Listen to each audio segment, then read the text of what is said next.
Hello, everybody. Good morning, good afternoon, and good evening. Before we start, I just wanted to say that I hope that you, your family members, and business colleagues are healthy and in good spirits in these challenging times. It is always great to see that people from so many different countries are joining us. My name is Carlos Duran, and I'll be your host today.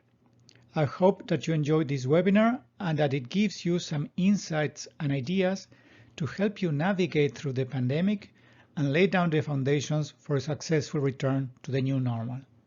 Let's get on with the content. The purpose of this webinar is twofold. On the one hand, we would like to provide some context for the new environment. We all have heard about the impacts of the pandemic, but we like to illustrate with some data to see how profound the impacts are.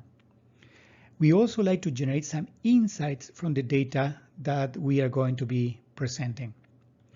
On the other hand, we would like to share with you our point of view about what companies can do to face the crisis, plan and execute actions to be prepared and to be successful in what appears to be a new world. We will discuss how to achieve the what's in upcoming webinars of our series. If you have any questions or comments, I will greatly appreciate if you can send them to us using the chat section of the webinar.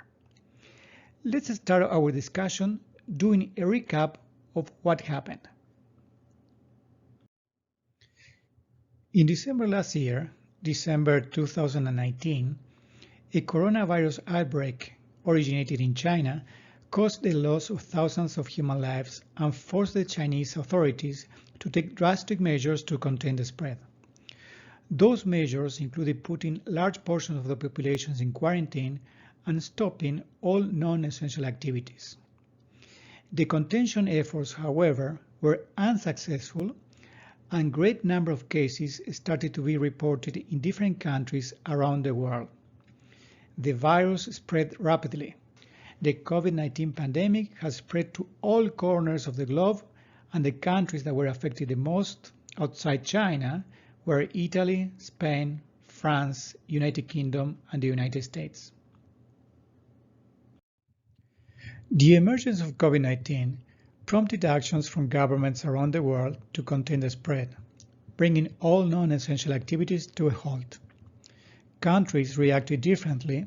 Some of them underestimated the virulence of the virus and delayed the adoption of measures to minimize and mitigate the impacts. The measures and timing were also different in different countries, but in general included stopping non-essential activities, imposing social distancing and quarantine, and closing borders. Organizations found themselves almost overnight scrambling to cope with highly uncertain and rapidly evolving landscape. The long-term consequences are yet to be seen, but in the short term, the loss of human lives and the impact on the economy have been devastating. Let's see some data. In this chart, we can see the evolution of share price indices in the United States, Canada, Japan, and Italy. A share price index measures how the value of the stocks in the index are changing. We can see that the share prices started to plummet at the end of February 2020 as a direct consequence of the coronavirus. A similar situation was observed in all the countries affected by the pandemic. Some industries were affected more than others. In this case, let's see what happened with the restaurant industry. The activity came to complete stop at the end of March 2020. Okay, we have seen a couple of examples, one at macro level and the other one at micro level. This paints the picture of what is happening now. But the key question is, what can we expect in the near future? Nobody knows for sure, but many ideas converge to the prospects that I summarize in the following slides. In addition to the tragedy of losing thousands of human lives, there is another potential disaster looming. a global economic recession that can inflict even more damage to societies around the globe. The prospect of more border restrictions, deep changes in supply chains, the continuation of safety measures for long periods of time are only some of the potential second-order consequences that will define a new reality, a new normal. Many people are talking about the new normal or next normal. But how does the new normal look like? Let's explore some ideas.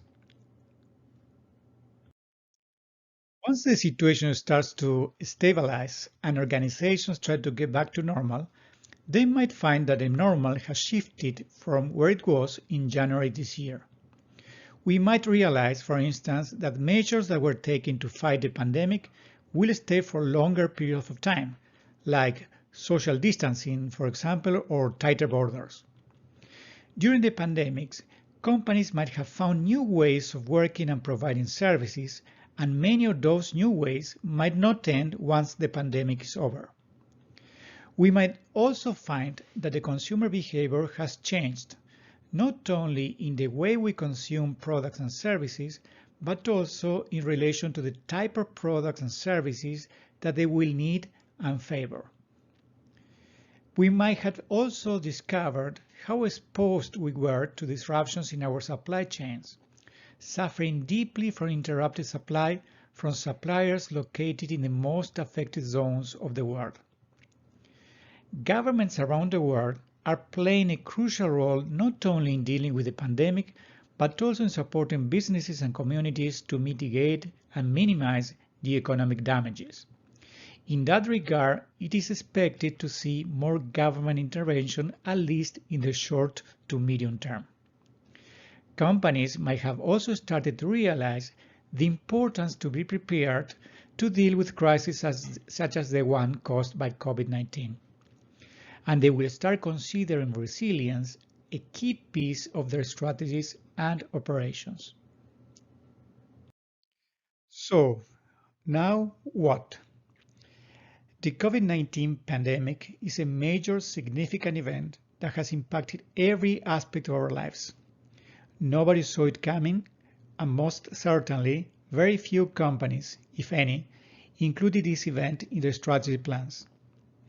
There are two main reasons why you might want to change your strategy. The first one, you might have selected the wrong strategy. And the second one, a significant event that was not anticipated might trigger to fundamentally change the strategy. Clearly, we're facing the second reason. What is the degree of change that companies must introduce in a strategy is very specific to every organization and the changes in the environment that we have yet to see stabilize. But in general, the changes that we've discussed earlier will require from organizations to understand the new scenario, make strategic decisions, and adapt or reinvent themselves, revisiting their structures, processes, products, and services to be relevant in a new reality. In other words, companies will have to revisit their strategies.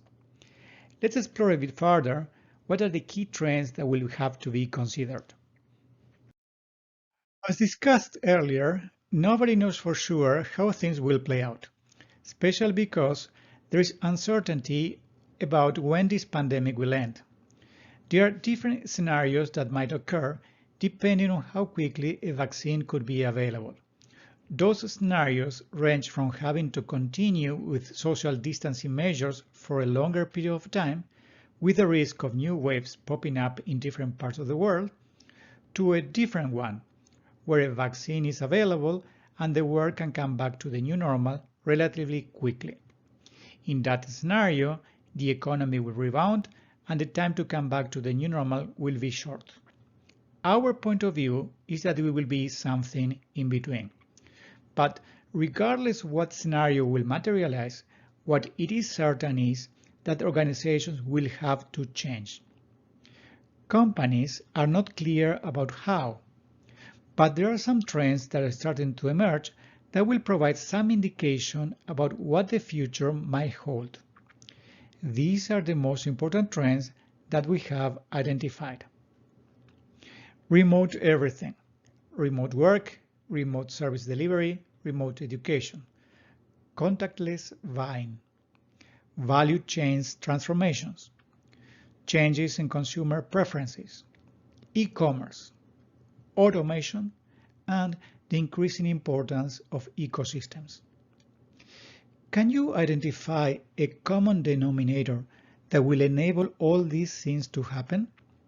We will talk about this in the last section of the webinar. In our view, the business agendas have to change to be able to respond in a right way to the challenges posed by the different stages of the crisis. The first phase will focus on survival, the second on adaptation, and the third on transformation. Let's explore these ideas further. How long will these phases last? It is difficult to make a prediction, but we believe that the first phase will last until hard social distancing and quarantine measures are relaxed. After that, the adaptation phase will commence, and the transformation phase will initiate once the pandemic is defeated or close to be defeated and the economic life starts to stabilize. We anticipate that these phases will overlap and in some cases will circle back to the previous because there are likely to be new crisis situations. Let's focus on the first agenda, survive. When we find ourselves in a situation like the one in the picture, the main or only priority is to ensure survival. Companies have been affected differently. We distinguish two different groups of organizations. The ones that were deemed essential, such as food companies, manufacturers of household supplies, healthcare providers, and the ones that were deemed non-essential, such as tourism organizations, restaurants, retailers, etc. To illustrate the impacts, let's see a couple of real examples of one and the other. The picture on the left shows actual air traffic on March 7, 2020. The yellow dots that you see on the map are actual planes in the air. On that particular day, at 3 p.m., there were 15,012 planes in the air worldwide. The picture taken 1 month later shows a sharp decline of air traffic from 15,012 to just a bit more than 5,000. On the other extreme of the spectrum, we have seen a sharp increase of demand for certain products that put manufacturers under pressure to meet the increasing demand, causing them to scramble to increase production and explore options to expand capacity. Let's see on this chart, showing the sales growth of personal care and cleaning products in Canada, the case of hand sanitizers. They've increased 735% compared to the same period of the previous year. Even though the challenges of essential and non-essential organizations are diametrically opposed, the approach they both follow in the survive phase has common themes: strengthening safety and security and focusing on operational effectiveness and efficiency. Business continuity and employee safety plans have to be escalated, establishing remote work as the default operating mode where possible. For companies with activities that were adversely affected, the focus is on keeping the lights on and reducing or eliminating non-essential activities. For companies that are under pressure to keep up with the demand, the integrity of the supply chain is a key topic. In addition to this, many companies are doing all they can to keep their employees, and governments around the world are launching support packages to ensure the economic sustainability of companies and individuals. This is a short-term strategy intended to clear the way for the company to live another day, but it does not lead to any long-term strategy. Let's explore now the adaptation phase. In the adapt phase, the focus is on revisiting the strategy and updating the strategic plans to reflect the necessary changes. In this stage, organizations concentrate on the products and services that the companies were offering pre-pandemic to continue exploiting them, and at the same time initiate the exploration of new products or services. Potential options include offering the same products or services through different channels or in different markets, and pivoting the organization where possible to offer new products or services in demand. We'll see a couple of examples of this in the following slides. Companies that have seen a surge in the demand of their products or services will need to focus on how to expand their capacity, perhaps by partnering with other organizations in the ecosystem. Another important step for organizations in this phase is to conduct scenario planning for their sectors and geographies with a clear vision in mind. The idea is to initiate an exploration process that will lead to new business opportunities, in some cases outside the core of the organization. Using the hand sanitizer example that we discussed earlier, we can see that the surge in demand has triggered distilleries and breweries to pivot regular production to produce hand sanitizers, as this headline from Bloomberg shows. In this chart, we can see data about some products that suddenly became interesting during the lockdown. We can see some things like dumbbells, vitamin C, powdered milk, etc. There are two insights from this information that I would like to highlight. If we look at the dumbbells data, for example, there seems to be a business opportunity there, similarly to what had happened with the hand sanitizers. The second idea is that this information indicates a change of consumer behavior that may or may not become permanent or perhaps semi-permanent once the pandemic is over. In any case, it would be meaningful to explore further. One of the first effects of the pandemic was the disruption of supply chains. Organizations might have learned that in some cases they can source locally or from different suppliers located in different countries. Very probably, companies will start looking for opportunities to redesign entire supply chains.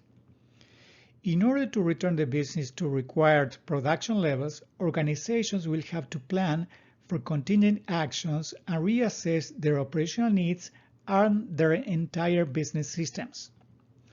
Another effect of the pandemic is the change in the business environment and consumer preferences. Companies will need to develop the capacity to gain better insights to capture the opportunities that shifting preferences will pose. The quest for efficiency that we have described in the survive phase might have led leaders to assess their cost structure and help them better understand what cost drivers are really necessary versus the nice to have. Technology adoption will be accelerated after learning key lessons about what it takes to increase productivity when the required labor is reduced or not available. Future success will very much depend on the capacity of the organizations to withstand crises like the current one. It is foreseen that companies will dedicate considerable efforts to embed resilience in their strategies and operations. The new environment will require from leaders to be ambidextrous by developing the capacity to solve today's problems without losing sight of the future. These will certainly impact on how we think about strategy planning and strategy execution.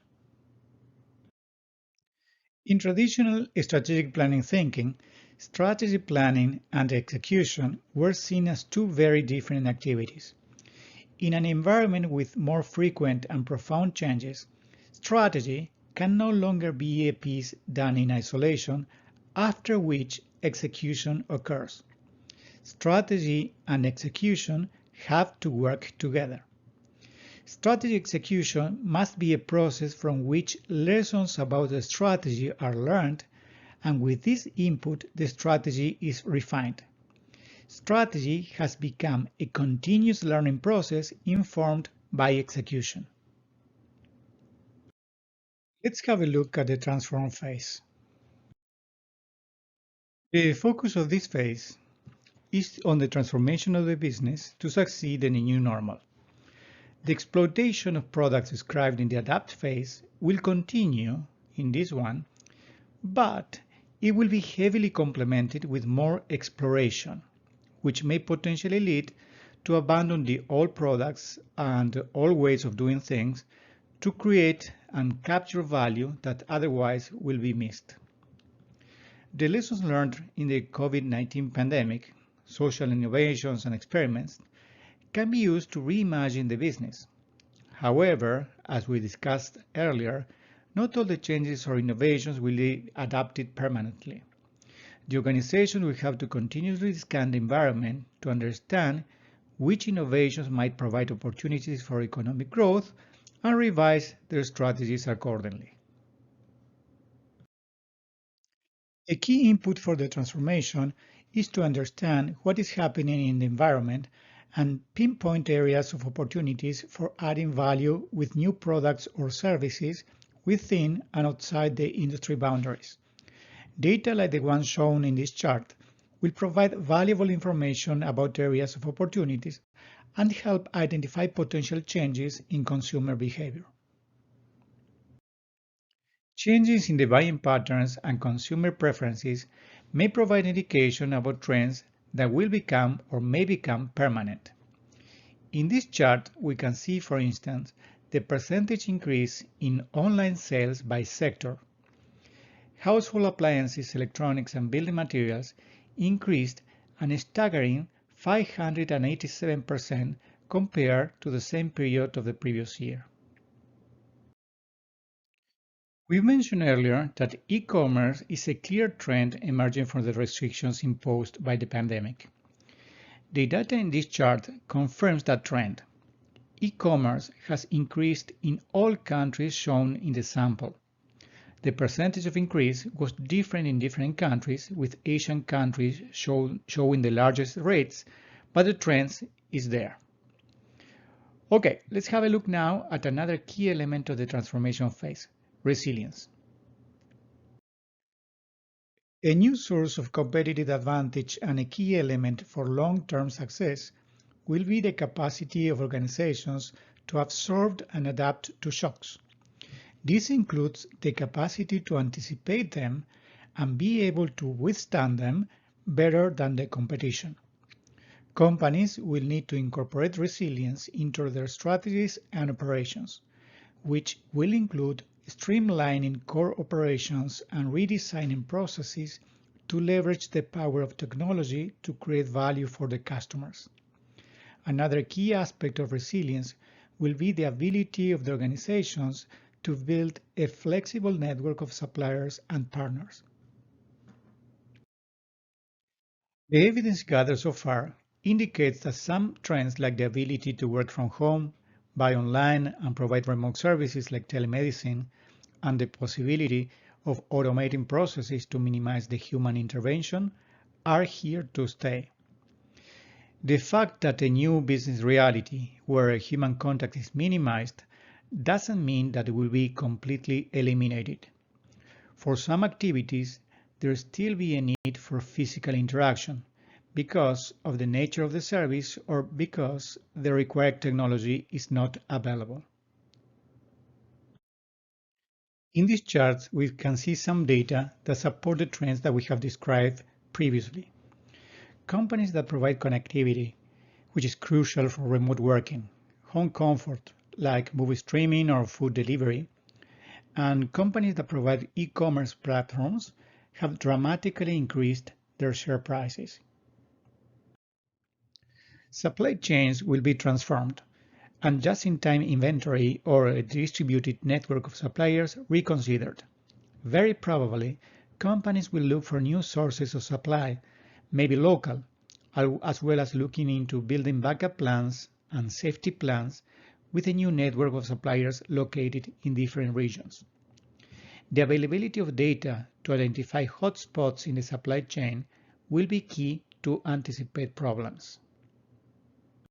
Even before the coronavirus, the idea that companies create value only for shareholders was challenged by evidence showing that for a company to be prosperous, social and environmental considerations should be part of their core business strategy and operations.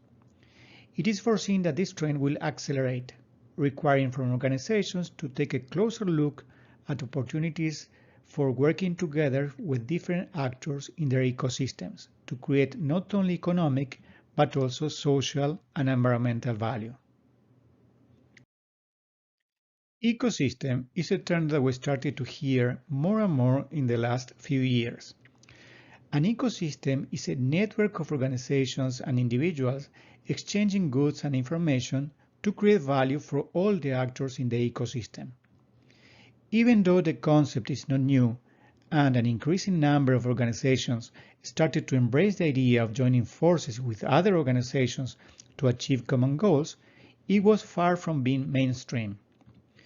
During the COVID-19 crisis, we have seen different public and private sector organizations working together to defeat the pandemic. The lessons learned could be used to create and capture value that without partnering with other organizations will be difficult, if not impossible, to do. I left technology and data last on purpose. When we were talking about changes and trends that started to emerge from the pandemic, I've asked if you could identify a common denominator to make possible things like remote working, understanding changing customer preferences, automation of processes, transformation of supply chains, etc. Okay, you are right. The key enabler is technology and data. If digital transformation was accelerating before the pandemic, now the need to accelerate has dramatically increased. Experiments with new products or services that usually take months now are expected to be completed and in the hands of the customers in matter of days. Let's think for a moment of the case of ventilators and how many different companies like the manufacturer of electric cars, Tesla, has designed and retooled their production lines to produce ventilators in a matter of days. Or the efforts to develop the vaccine in record time, it is expected to be completed between 18 to 24 months.